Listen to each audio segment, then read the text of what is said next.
region, which prides itself on longevity and its ancient roots, much has happened in the modern Gulf.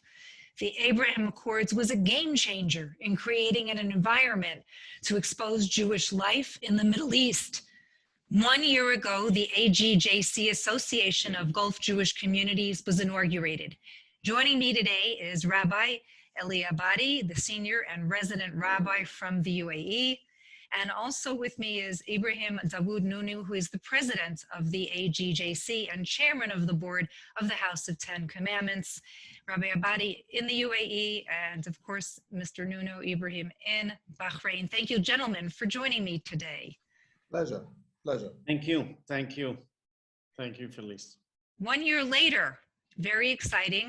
No one would have thought we would have seen this moment. Many people in the world probably thought the Jewish community has dwindled and no news. But what can you share? Let's start with Rabbi Abadi. Well, certainly, at least here in the UAE, the Jewish community has doubled in size since the Abraham Accords, and those are the numbers of people that are active in the community. There's certainly many more Jews living in the UAE that are not very active in the community, and so the actual number is not very well known, but there's certainly the active amount of people has really doubled since the Abraham Accords. You grew up in the Middle East, and I know when I spoke with you when you were about to embark on this role and had many major plans, looking back, you were hopeful. Do you feel that many of the things that you were dreaming of accomplishing have happened? Absolutely. I mean, coming back, having been born in an Arab country, left for several decades and now back in the same region, it is certainly gives a great feeling of nostalgia and wanting to go back to one's own roots and one's own society and culture. Of course, even in a short year, we have been able to accomplish many milestones that we're going to build upon them for even the future, and more milestones to achieve in this area. Before we embark on talking about some of those milestones, let's talk for a minute to Ibrahim, because here you are, your family came in the late 1800s. There were Jews living there, and many people only learned about that as the Abraham Accords were taking shape. So from your perspective, did you ever imagine that Bahrain would become such a focal point, particularly in this area? Thank you, Felice, for allowing me to give you an idea about what it feels like to be a Jew in Bahrain now. But of course, we're not strangers to a Jewish life in Bahrain, in the sense that we used to practice everything at home. Of course, since 1948, things rapidly changed. And before 1948, we had about 800 Jews living and working in Manama. So we're kind of like the indigenous community. And we're Bahrainis, first and foremost, Bahrainis. And we feel Bahrainis. We're Iraqis originally, but we've become kind of part of the Bahraini fabric, so to speak. And of course, being part of the Bahraini fabric means you kind of like inherit a kind of a culture, a Bahraini culture. And the Bahraini culture is a wonderful culture that we're sharing now with so many visitors, hundreds of visitors who are coming over since the Abraham Accords, and they're very excited to see this kind of culture. But the point being that before 1948, we had 800 Jews living in Manama. And of course, the rabbi at the time, he established the synagogue for them. And Jewish life was flourishing at that time.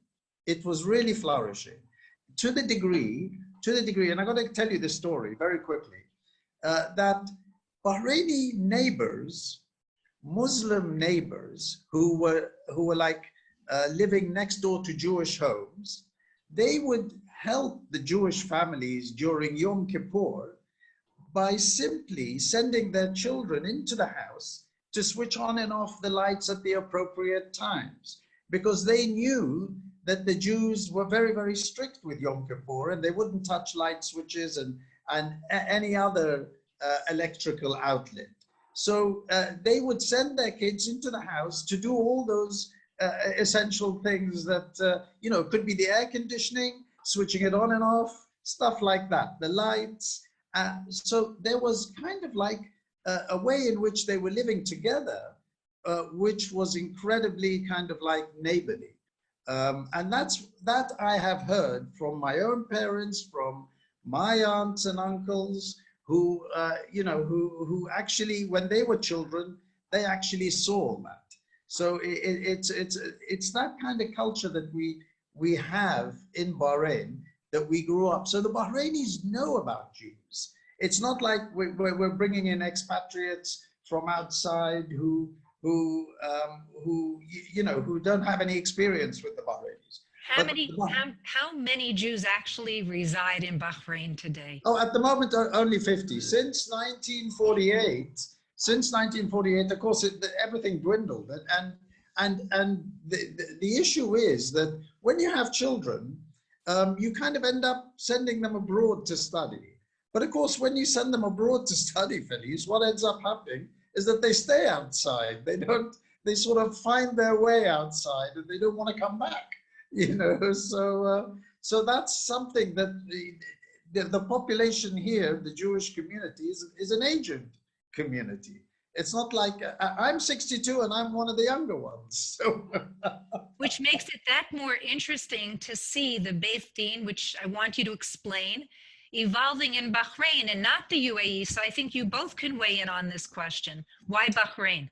Absolutely. Of course, us being an indigenous population, we have a very good rapport with the authorities. And the authorities are very keen to see us being able to provide all the necessary services that are required for the community. Now, of course, one of the main points being is the Beth Din. So we're quite happy under the umbrella of the House of the Ten Commandments, which is our synagogue.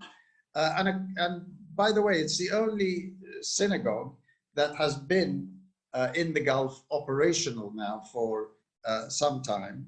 So it is under that synagogue management, we are able to actually create the Beth Din.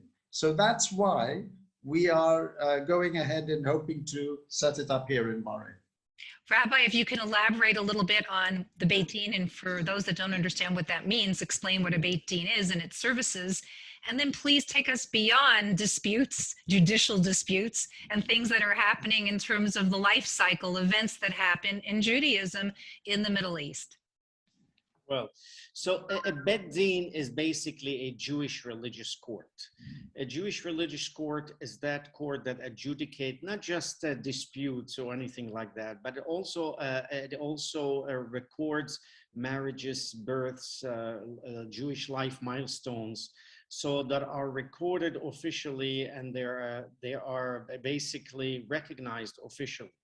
The institution of a Beth Din goes back all the way to biblical times, when Moses took out the Israelites from Egypt, and his father-in-law suggested that he should establish courts of 100, of 50, of 10, and so on and so forth. So that an institution has been with the Jewish people since its inception as a people and as a nation.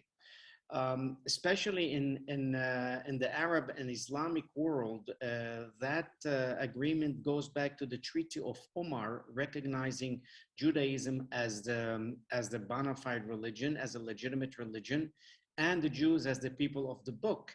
And therefore, they have the right and the privilege to establish their own court to adjudicate their personal status and their own religious precepts. That might include dispute, either family disputes, inheritance disputes, or a business dispute if they so choose to go to Beth Din to be adjudicated. So that's why anywhere that there is a Jewish community, there's usually a Beth Din. And if in a city there is no one, then there is the closest city to that Jewish community will have a Beth Din. So if So there's a problem in the UAE or Saudi Arabia or Oman, it's coming to Bahrain? Well, yeah, I mean, this Beth Din is supposed to serve the Gulf region, where all the Jewish communities in the Gulf reside. So yes, indeed, indeed. Let's And get now into with modern technology, those hearings can be done via Zoom, and no matter which country the person is, they don't have to come physically to Bahrain or to any other country to be adjudicated. which brings me to the next question. You're not flying to Saudi Arabia or Qatar every day. There are Jews that are there. I don't know if you can sort of enlighten us in terms of how many Jews are living in some of these countries, because many people have no clue. And of course, there are security issues here in certain places, but try to share a little bit so people can understand what's really happening. Right. So I haven't been flying every day at first because there was some COVID restrictions in those countries, and actually in all the other countries around the Gulf, and it becomes a little bit cumbersome to try to overcome some of those restrictions. But we have been in touch, as I said, via Zoom, via texting, via calls to the Jews that live in those countries and try to address their needs, try to provide them services that they so much need and so much want. And that's what we have been doing this past year since I came to the region. Examples? Well, we did life cycle events like a bat mitzvah in Oman, a bar mitzvah in Bahrain, a wedding in Bahrain, and of course bat mitzvah, bar mitzvah weddings here in the UAE. And that's in the life cycle area. In the area of holidays, we were able to provide matzah and charoset for Passover holiday. We provided the reading of a Megillah for the Purim holiday. We provided the shofar and the spiritual enrichment for the high holidays, so on and so forth. So can we go back to the numbers? Can anybody help us understand that a little bit better, or is it really difficult to say? Sorry, Felice, can I just jump in there? Sure. Because we actually have a service on a regular basis here in Bahrain at the synagogue. And we have had visitors from Saudi Arabia, and among them some Jewish people who work in universities over there. Of course, it's very easy for them to come to Bahrain for a weekend, when they came over, they were really happy to know that there is like a Jewish infrastructure here in Bahrain, and for them that's it's kind of like a support. It kind of like shows them that that it's safe to be around in the region because there are other Jews around. So if they need anything, they are fully aware that they can come to Bahrain. Well, it's an interesting conversation because 5 years ago, nobody would be speaking out loud about some of these issues. And for the most part, most Jews would be fearful to acknowledge that they're in many of these countries, still do. And I think if you look 5 years from now, where do you both think we will be? Well, I do believe that the communities will grow in size and in number. The more opening that the countries will extend themselves to, the more the increase and the growth of the Jewish community.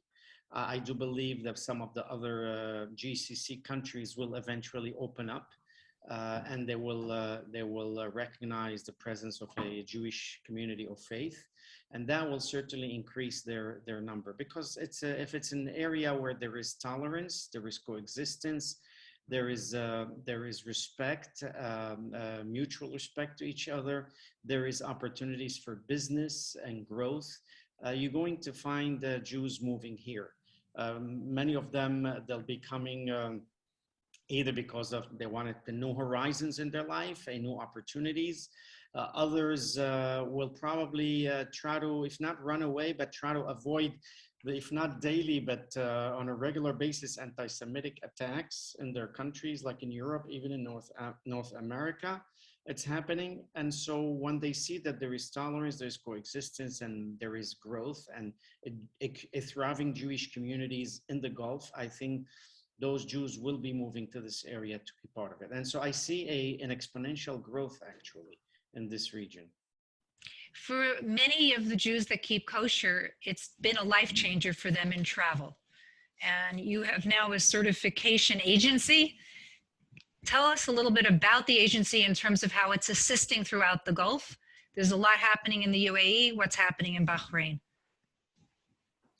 Well, as you know, kosher food is something very, very important to many Jews. And whatever they travel, they want to make sure that there is the availability of kosher food, either as tourists, as businessmen, or as people who want to, settle there and live there, or even spending a few weeks there here, because of business or whatever reason.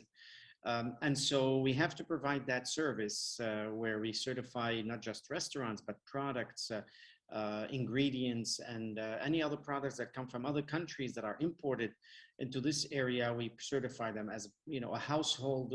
They want to go to a supermarket and make sure that they have kosher food to buy for their own home, not just go and eat in a restaurant. And so we have to be there and be able to provide that service. And of course, it's going to be, it's going to be spreading throughout the rest of the countries. And those countries that don't have a local kosher can obtain from the UAE and from Bahrain, and they will be shipped to them, and they will receive it as needed. From a business standpoint, because you're seeing it from a rabbinical standpoint, and sometimes the two do mesh, do you see a tremendous change and boost economically? I mean, can you speak to some of that? Well, absolutely. I mean, the business people are making the money, not the certification agency. Mm-hmm. So we, of course, it's a great opportunity for business, because you're talking about a market worth billions of dollars worldwide. It's not a small market, really billions of dollars. Is there anything you can't get today? That we cannot get today? Pretty much we can get everything. We just need to ask for it and look for it, and it will be found. Absolutely. Ibrahim, you were involved. You were in government, in the Shura Council. Do you feel that those days helped to broaden the understanding of the Jewish community living for so many years in Bahrain? And you speak again about interfaith relations. Absolutely. What I'm really heartened about is the breaking down of barriers. It's great to have people like Rabbi Abadi with us, because he's also someone who can break down barriers, especially because he can appeal to the communities in their language, and that really does help an awful lot. Yes, our work here is all about breaking down barriers, but I'm really heartened to see that happen on both sides. I'm happy to see it happen in terms of American Jews and Israelis coming over and understanding a lot more about what the Arab culture is all about. There's a lot for them to learn here. But at the same time, what we really do have that's interesting here is this idea now that the hotels are very much interested in in kind of like the Israeli tourism trade and the American Jewish tourism trade, so that they should be kosher for the visitors. Now, we have the Ritz-Carlton that's kosher, and we have the Regency Intercontinental that's kosher as well. So whether or not they have enough experience of kosher, that's another matter. But what they do is they provide for the tourism a very, very good ability for, let's say, for the Bahrain tourism side to flourish here. And I'm seeing more and more Israelis coming into the Manama area, staying in the Regency Hotel. In fact, we had a group of 50 who were related directly to the rabbi who set up the synagogue in 1935, and they came and stayed in the Regency, and the only thing that they couldn't get here was proper kosher challah bread, okay, but everything else they got. So what they did, they actually brought the kosher challah bread with them from Israel, which was okay, and that was the only thing missing. But we love this idea of breaking down the barriers, and I think the Muslim community are understanding that as well. Jewish education is definitely something that, particularly in the UAE, is going to be a problem if there isn't a school born. Is there something in the works in that area? Yes, of course, education is practically the #1 priority of any Jewish community. That's the only way that we could have continuity of the Jewish community, a perpetuation of our traditions and customs. So yes, that is in the planning. And of course, it will be probably starting from nursery and then growing it on a yearly basis as we have more children coming in, more young families with children. So we will be able to fill in the classrooms. So yes, definitely, education is very important, and establishment of a school is of utmost priority for us. In terms of Bahrain, it also is an important thing for us too, because we really do want to have families come over here and settle down here. And those that are the children of the generation that actually left Bahrain, they've been visiting Bahrain recently, and some of them are very keen to actually come back and maybe make a new life of it here. So for them to bring their children really needs to have the educational facilities, the proper educational facilities. Now for us, we feel that our community needs to grow a lot bigger to be able to put the proper schooling in, and so we still are at early stages, but we're quite happy to bide our time for it. Is the government interested in enticements to get people to come from other countries to actually live in Bahrain so that you will build a Jewish community larger? Oh, absolutely, absolutely. They're very much encouraging. I mean, it's for any investment in Bahrain. Anyone who wants to invest in Bahrain will have the ability to, get very good terms in terms of residence and be able to sort of even if they want to be here on the long term, if they're investors, well, they will have a much easier way in which to stay in Bahrain.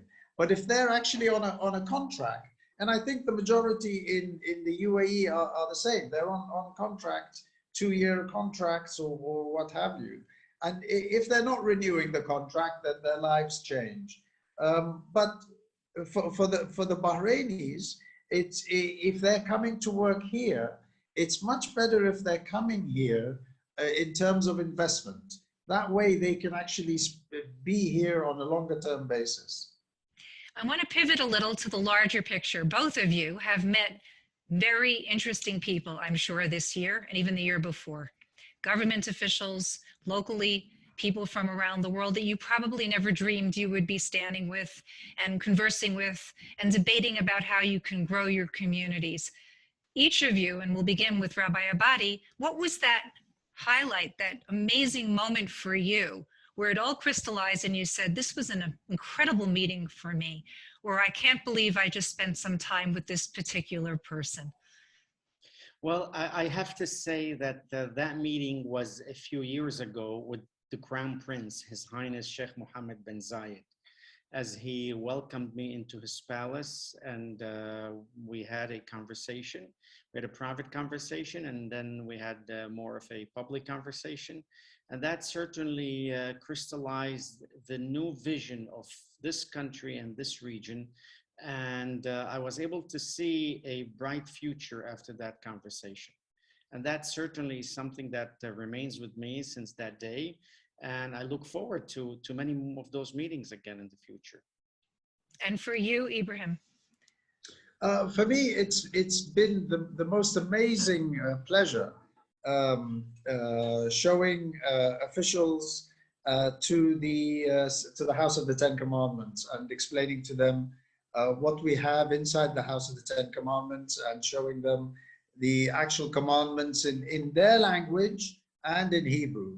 And for me, I've had a whole host of officials who have come, but the one that stands out is the ambassador at the moment, who's the Bahraini ambassador in Tel Aviv, Mr. Jalahma, Ambassador Jalahma, and I love him dearly, and it's wonderful to meet him and to actually be able to explain to him all about the functioning of a synagogue. So that for me was a highlight. Everything seems like it's going gloriously, but we have to be realistic. There are sometimes problems that do arise. What has been the toughest dilemma that each of you have had? This is not a simple thing. It's like starting a newborn with a newborn baby, and essentially this is, and you're giving birth to new concepts. Well, it's not a dilemma. It's an interesting observation that many people, at least at the beginning, and some of them still, even in government offices, they do not differentiate between a Jew and an Israeli. And so it's very interesting sometimes when I have a discussion with them about an issue, they always tell me, so why don't you ask Israel what to do? Well, which ministry of Israel will be in charge of this issue? And I try to explain to them, no, it has nothing to do with Israel. We are Jews, not all Jews are Israelis, and not all Israelis are Jewish.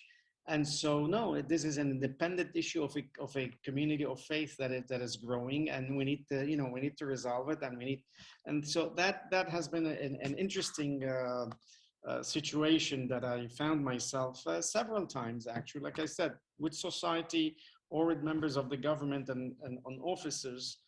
But I think slowly they're learning that it's different things. Second issue is that we were seen more as a monolithic group, as a homogeneous group. And I think slowly, which I think it's different from Bahrain, because in Bahrain it is kind of more homogeneous than here in the UAE.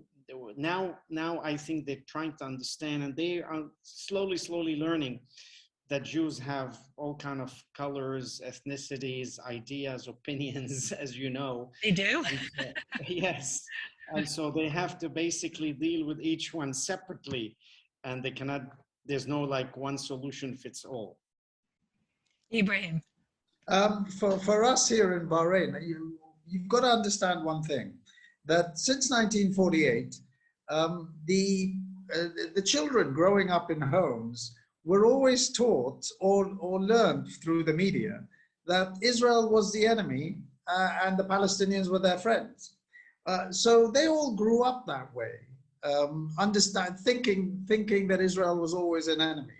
Well, now with the Abraham Accords, we're telling them, no, Israel's your friend.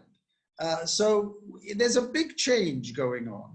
And slowly, the message is getting across, and people are understanding it. And it's proving to, for me, it's proving to be not so much a challenge anymore, because wherever I go, I find that people are receptive about it.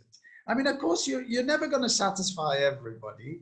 There are going to be the odd people who are not going to be comfortable with what they see. But in the whole, people are towing the line and absolutely trying to find how they're going to benefit from this relationship. And that's something they're all looking at, actually. So, because people love to get involved in business, so they want to know, oh, how do I get in touch with Israeli companies?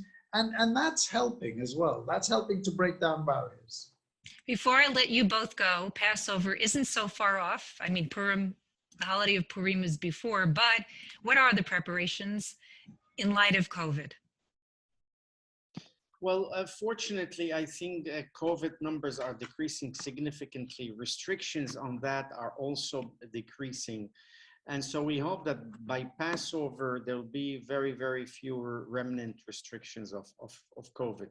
So of course, we are going to at least to provide to our group with matzah, with charoset, with whatever service they need for Passover, with an instruction of conducting a seder, which we did last year via video. So we're going to do that. Secondly, there is in Dubai, and I'm not sure if in Bahrain there is, I'm sure probably there is, Abraham would know better. We have several hotels booked already with groups coming from all over the world to have a Passover program, a Pesach program here in the Emirates. There's going to be also in Abu Dhabi. Last year, there were 3 programs.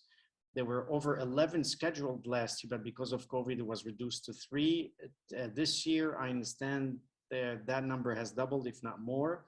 And so, yes, we're looking forward to those celebrations. Well, here in Bahrain, we have plenty of interest from the hotels in having that Passover tourism, and they're preparing for it as well. Whether they get it on time for this Passover, I don't really know. But of course, definitely Purim and Passover are a time when we historically have been making our own Passover bread, our own matzahs at home. Whether we're going to do that now, because it's a lot easier bringing in the matzahs now, and whatever kosher requirements we have, it's going to be very easy for us to get it. So and it's the same for all the Jewish communities around the Gulf. They will all have access to Jewish food. So that's a great sign. And Purim, of course, is a great festival for us in the synagogue. We have a great time during Purim, and we do that once every year. So yes, we will be celebrating. Actually, there was one more thing that I did not mention. The AGJC is sponsoring a bake matzah in every community that they want to participate. So we're going to have them come to the UAE. They're going to be going to Bahrain, and they're going to be going to some of the other countries in the region to bake matzah for the local Jews, and that way they could have their own baked matzah for this holiday, not just the ones that we're going to send them. Well, So thank you both for sharing Jewish life in the Middle East, in the UAE, in Bahrain, and a little bit of a feeling of what's happening in the countries beyond. And wish you a lot of success into your next year of the AGJC communities, and hope to be with you soon. Thank you, Felice. Thank you very much, Felice. Thank you.